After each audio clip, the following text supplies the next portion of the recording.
Welcome to the CURES digital show and podcast, where we explore the cutting edge of wellness. This episode is sponsored by the Center for Advanced Reproductive Services. And I'm Kara Sundlin. We, of course, want to raise our kids to be the best that they can be. That's the goal for most parents. And, of course, teaching your children certain skills can really help. But what if there was one that really mattered? Here with us is Dr. Laura Saunders. She is a child psychologist at the Institute of Living, and she has the one skill that's really important. Welcome, doctor. Thank you for having me, Kara. Yeah, so what is it? Inquiring minds want to know. Yes. So what I always like to remind people is that parenting is the hardest job in the world. There's very few jobs where you put in so much time and effort, you get paid next to nothing, and you get very little positive feedback on all the effort that you put in, right? But one researcher interviewed dozens and dozens of parents of children who were considered highly successful individuals. And in the interviews, really asked them what skills they taught their kids at an early age to help them be so successful. And there was one quality or trait that really seemed to rise above the rest and be endorsed by all of the parents of these highly successful kids. And that trait was curiosity. Curiosity. Okay. So you say that actually is, quote unquote, a rare skill that we use, but it can be taught. It can be taught, right? And curiosity is not just the simple desire to know something. The very popular children's book, which I'm assuming it's still popular, right? Curious George, yeah. Right? Curious George does a lot of very mischievous things and gets in trouble. But Curious George is always learning something new. And in turn, the people around Curious George are always learning new things. And so it's not just so much about being curious about the information, and I do worry a little bit that school is about kind of learning rote information. But I don't necessarily want to rail against schools, because everyone knows that I love teachers, and teaching is one of the, probably second to parenting, it's one of the hardest jobs. Yeah. So it's just being really kind of shifting our set in terms of how people learn. Right. And you say there's really two types of curiosity that you can see in kids, and both are valuable. Yes. So there's cognitive, right? It's the desire for new information. So cognitive curiosity. It's sort of probably what people think of it when they think of curiosity. But there really is also sensory curiosity. We all know those people whose desire for new sensations or new skills, it's much more sensory or physical. So there are different types of curiosity. It's not just sort of the intellectual curiosity. It is also that person that's willing to take physical risks and try new things. And so that sensory curiosity is equally as important.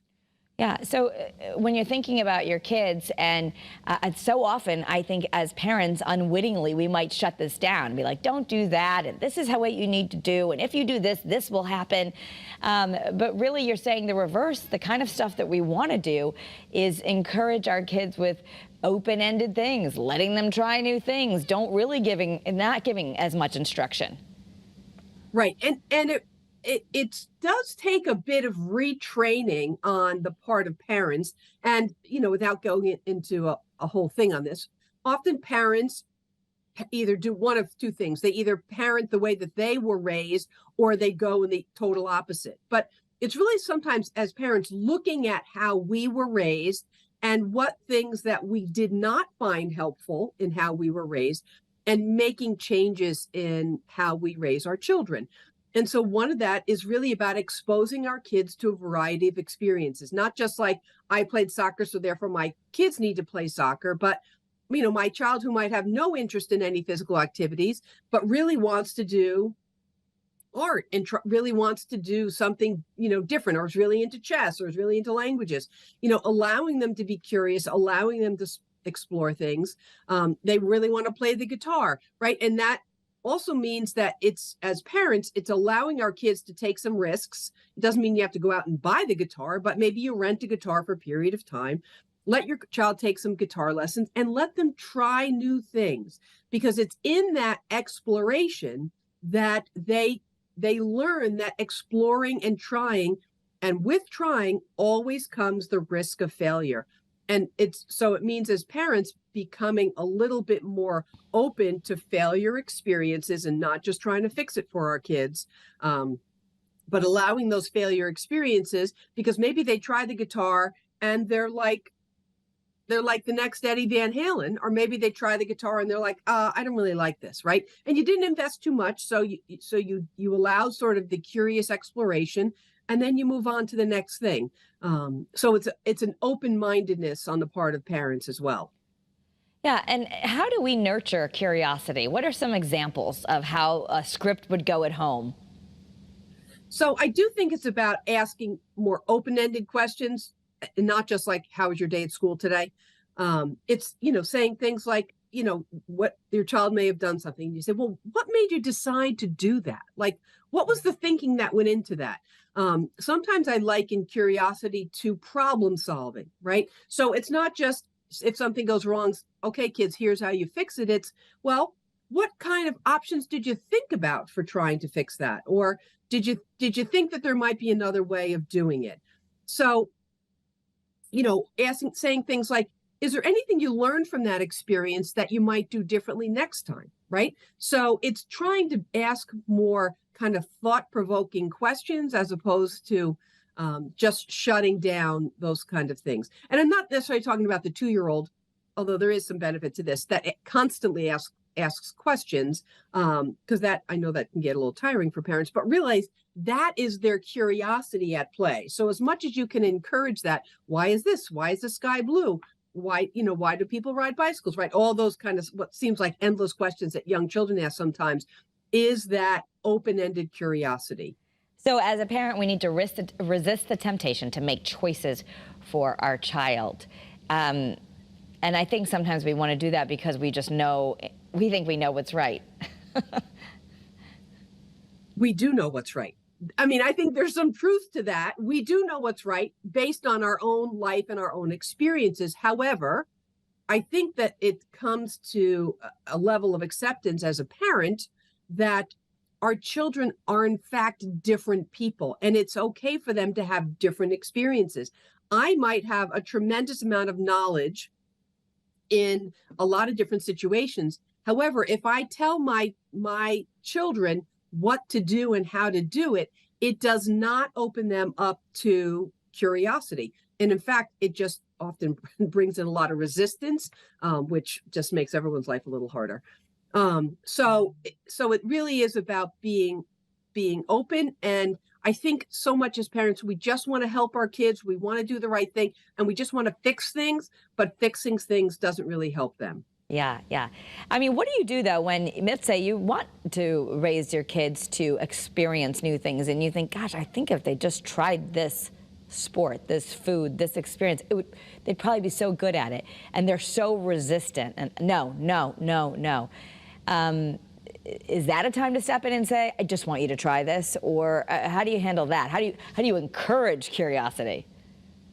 Right. So in those situations, there's a line between sort of forcing someone to do something and allowing yourself as the parent, or really trying to set up the conditions for your child to just be curious. Because I might think that they really should play the guitar and they'd be a great guitar player, but they're really interested in the drums. And I say, no, the guitar, you'll learn to read music, you'll learn to, learn chords, but they only want to play the drums. So it's really still looking at it as musicality in this one particular situation.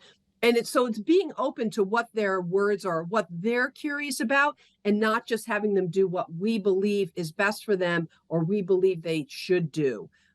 So it's really kind of holding back as parents and allowing that open-endedness in a way that is sometimes hard, because often as parents, we have a lot of life experience to draw on. So, our adolescents don't think that we were ever teenagers, but we were, and we have experiences to draw on. but allowing our kids to kind of be their own person. And you say we also need to, in order to do that, we need to really get comfortable with letting the kids fail, that's actually part of it. That's the education. That is part of it. So failure experiences are where real and true learning takes place. And that's when you say things like, oh, is there anything that you learned from that experience? Or how would you do it differently next time? Or what made you even decide to do it that way? So not always being critical. And I'm not talking about safety issues, right? If someone's standing at the edge of the cliff, they need to step back. So I'm not talking about safety issues here. I'm talking about just more open-ended exploration and allowing some of those failure experiences, as hard and painful as it is to see your child, crushed or devastated by a particular experience or not doing something well. But we need to build tolerance in ourselves as well as in our kids for some of those failure experiences. Yeah, you say that's a big part of it, is if you're going to try new things and be curious, you have to build that frustration tolerance, which is so hard for kids. I mean, some kids I know who might have ADHD or other things, like a low frustration tolerance can be a symptom. Yes, and that frustration tolerance really is important to build on. And part of that comes from, as parents, allowing that frustration, right? So I don't want to my child tries something, it doesn't work out. Now I'm worried and frustrated for them. So I'm shutting down their kind of emotional experience. And then that sort of stuffs them down. It makes it harder for them to express themselves. So it's allowing some emotional expression on the part of your kids. They need to learn how to manage that frustration. It doesn't mean that they punch a hole in the wall, but maybe they need to go for a bike ride when they're really upset or frustrated, or they need to, pound some couch cushions if that's what they need to do. But finding ways to release that frustration in ways that are really healthy, as opposed to just shutting down that frustration all the time. So teens can be a little bit difficult. We talk about this on CURES all the time with you, that the way this looks for a younger child of, oh, what made you think that, might be different than your teen, who might be getting curious about things that you really don't want them to get curious about. I know it's a rite of passage, but we hear curiosity with teens and we think of things we get nervous about, like trying alcohol or trying some other things. And where's the line there of curiosity? This is part of your growing up, and really laying it down. Right. So, and curiosity, there's a line between what's safe and unsafe, right? So honestly, I think we need to be realistic that teens do need to explore and try some things. And to really look at, you find out your child had a drink at a party. Instead of throwing consequences at them, it's saying things like, how did it make you feel? What made you decide to do it? How did that make you feel? Is that something you think you would do again? So instead of, that creates dialogue, as opposed to saying, you're not going out anymore, right? Because then you've totally shut down any curiosity about that situation. And you can say, as the parent, listen, I was concerned about this situation. That's why I asked you if parents would be there. And then, we found out that parents were not there, or, things happened differently than the way that they unfolded. But you've created an open dialogue as opposed to just shutting things down. So, there is certainly a time when consequences are important, but I would try to take a little bit more curious route and non-judgmental route for some of these situations, as opposed to just shutting them down and throwing consequences at them. Okay. So if the child says, the teen says, yes, I did. I had a beer. I liked it. Why did you do it? Because everyone was, and it seemed like fun. You kind of go with that. I honestly, I would explore it. Well, so how did it make you feel? Did you think that you wanted then a second, or did you just stop at one? Well, why did you stop at one when you said that other people had two or three? So, okay, so it gave you a stomach ache. Okay, so now that you know that it gives you a stomach ache, is that something you would do again, right? So you see how you can actually go somewhere with this, because here's the reality. Our teens, especially as they get older and then developmentally get exposed to more and more of life's temptations, they need to have the ability to solve those problems, because we will not be there. Okay. And, while we would like it to be our, what we call the super ego, right? The parent's voice in the back of your head telling you what to do. they have to learn to make some of those judgments and decisions on their own. Yeah, yeah. So it's about choosing the mistakes let them make the mistakes that aren't going to make have a big consequence on their whole life versus, all right, you made a mistake, and remembering that, I guess, we can all admit that we learned a lot more from failure. I think of the story of the founder of Spanx, and she said her parents every night would ask her, instead of how did school go, they asked all the kids, what did you fail at today? And they really normalized failure. So she thought it was very normal when she got like 300 rejection ideas for her Spanx prototype. And now look at it. Right. And those were really curious questions, right? Like, what did you fail at today? What went wrong today? Like, and what did you do about it? Right. Those are really open-ended, curious questions. So that's a perfect example of what this researcher was looking for in these highly successful individuals, was this curiosity. And part of that curiosity is a greater tolerance for failure experiences or frustration. I know this is going to be hard for some parents to hear, because they're thinking, gosh, I have to be involved. And there's much more of a culture nowadays than maybe when we were growing up, of your parents really being involved. And, there's all these parents that are doing all these things and putting their kids in all these things. And so there's that competition of like, oh, I'm not doing enough. I think some parents will feel. But basically, this science actually said that doing all that, fixing all that, being that parent who's laying out so many roadmaps to success is actually worse than the people who are letting their kids figure it out. Right. It shuts down that natural development of skills. I mean, if you think about it from like an early childhood perspective, right, what's some of the greatest learning and some of the best, connections in the brain happens during free play. It doesn't happen during structured instruction. It's during free play. It's during dramatic play. That's how children learn best. So if you take some of those skills and you add on developmentally 5 years or 10 years, or even as adults, and it really does take a lot to dig deep as a parent to not engage in that ill called social comparison, where we look at the parents around us and say, well, their child's more successful, or their child's more successful. What am I doing wrong? And really, truly just holding on to the fact that we are each on different paths, and your child doesn't need to be taking the AP classes and the, advanced college classes, because there's all types of learning, there's all types of intelligence, and there's all types of curiosity. Good advice. So we end there. We get a little, in summation, we're going to have to let our kids get frustrated, and we're going to have to be able to be handling some frustration. And allow curiosity to come out. Curiosity may not have been good for the cat, but it cures the kids. It does. All right. Thank you, Dr. Saunders. Thanks, Kara. And if this information is important to someone please share it.